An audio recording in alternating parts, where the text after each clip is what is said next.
कभी सोचा है कि केमिस्ट्री यानी रसायन विज्ञान सिर्फ लैब में टेस्ट ट्यूब तक ही सीमित नहीं है। सच तो ये है कि ये एक ऐसा अदृश्य इंजन है जो हमारी रोजमर्रा की दुनिया को चला रहा है।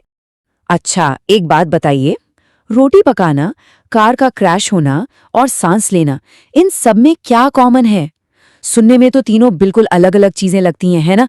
लेकिन इन सभी के बिल्कुल सेंटर में एक ही चीज है, एक केमिकल रिएक्शन। तो आज हम इसी छिपी हुई दुनिया को एक्सप्लोर करेंगे। हम देखेंगे कि हमारी किचन से लेकर हमारे शरीर के अंदर तक केमिस्ट्री हर जगह कैसे काम कर रही है और ये कैसे हमें पावर, प्रोटेक्शन और यहाँ तक कि लाइट भी देती है। तो चलिए शुरू करते हैं।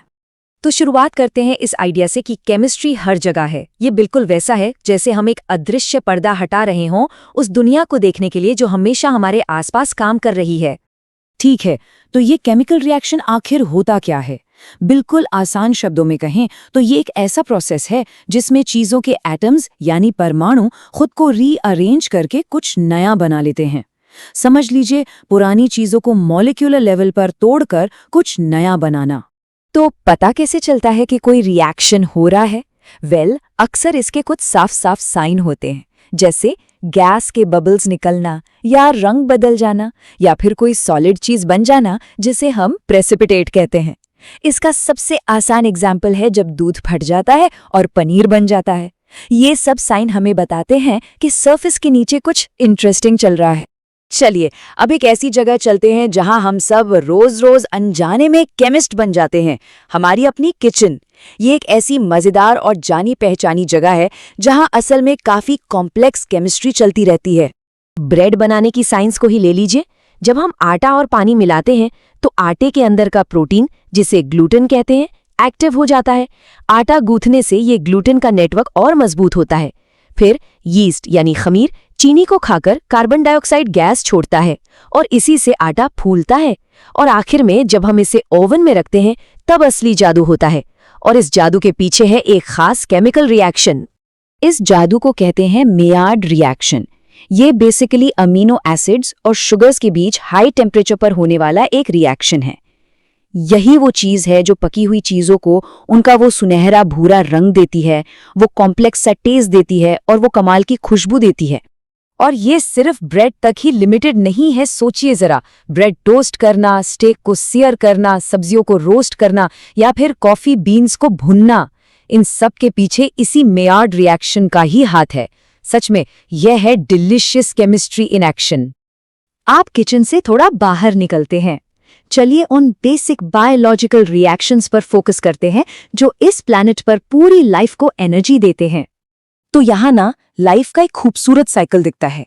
एक तरफ है पौधे जो फोटोसिंथेसिस से सूरज की रोशनी, पानी और CO2 को ग्लूकोज यानी उनके खाने और ऑक्सीजन में बदलते हैं।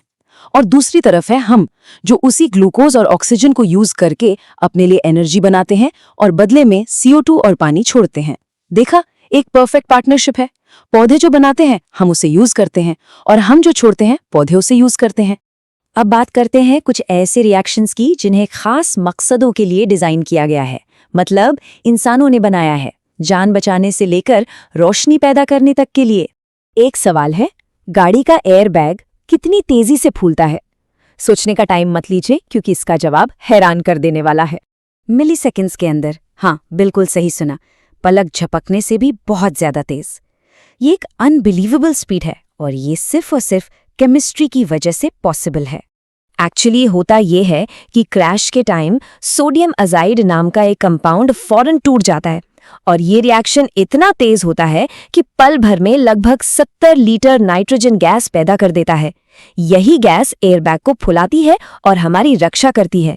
सोचने वाली बात है, ये एक तरह का कंट्रोल्ड एक्सप्लोजन है जो जाने बचाता है। लेकिन हर रिएक्शन इतना फास्ट नहीं होता। कुछ रिएक्शंस बहुत बहुत ही स्लो होते हैं। जंग लगने के बारे में सोचिए। ये एक ऑक्सीडेशन रिएक्शन है और इसके लिए 3 चीजें जरूरी हैं, लोहा, ऑक्सीजन और पानी। ये धीरे धीरे मेटल को खाता रहता है और हाँ, नमक वाला पानी इस प्रोसेस को और भी तेज कर देता है, बिल्कुल एक कैटलिस्ट की तरह। तो हमने एक सुपर फास्ट रिएक्शन देखा और एक सुपर स्लो। अब लाइट बनाने के लिए केमिस्ट्री का इस्तेमाल कैसे होता है, इसके लिए ग्लो स्टिक को देखते हैं। जब उसे स्नैप करते हैं यानी मोड़ते हैं तो उसके अंदर हाइड्रोजन पेरोक्साइड की एक कांच की छोटी सी बॉटल टूट जाती है। ये पेरोक्साइड फिर एक दूसरे केमिकल और एक डाई के साथ मिक्स हो जाता है। इस रिएक्शन से एनर्जी निकलती है और वो डाई उस एनर्जी को ठंडी रोशनी में बदल देता है बिना किसी गर्मी के। इस प्रोसेस को कहते हैं केमिल्यूमिनेसेंस। और इस सेक्शन को खत्म करने से पहले एक बहुत जरूरी सेफ्टी वार्निंग, अमोनिया और ब्लीच को कभी भी मिक्स न करें। घर की साफ सफाई में ये गलती अक्सर हो जाती है, लेकिन इन दोनों का रिएक्शन एक जहरीली गैस बनाता है, क्लोरामाइन गैस, जो बहुत खतरनाक हो सकती है। याद रखिए, केमिस्ट्री बहुत पावरफुल है, इसलिए इसकी रिस्पेक्ट करना जरूरी है। तो इन सब एग्जाम्पल्स के बाद हम कहाँ पहुंचे? यही कि ये सब जानने के बाद दुनिया को देखने का हमारा नजरिया ही बदल जाता है। जैसा कि यहाँ लिखा है, केमिस्ट्री आपके आसपास की दुनिया में होती है, सिर्फ एक लैब में नहीं। हर बार जब आप खाना बनाते हैं या सफाई करते हैं तो ये केमिस्ट्री इन एक्शन है। जब इन छुपे हुए रिएक्शंस को समझा जाता है ना, तो रोजमर्रा की चीजों के लिए एक नई एप्रिसिएशन आती है। तो अब जब हमारे आसपास के रिएक्शंस थोड़े थोड़े दिखने लगे हैं, तो सोचिए आगे क्या बनाया जाएगा। और ये सवाल सिर्फ साइंटिस्ट के लिए नहीं है, ये हम सब के लिए है। केमिस्ट्री को समझना हमें हर चीज में बेहतर बनाता है, चाहे वो खाना बनाना हो, सफाई करना हो या बस दुनिया को एक अलग नजर से देखना हो। सुनने के लिए शुक्रिया।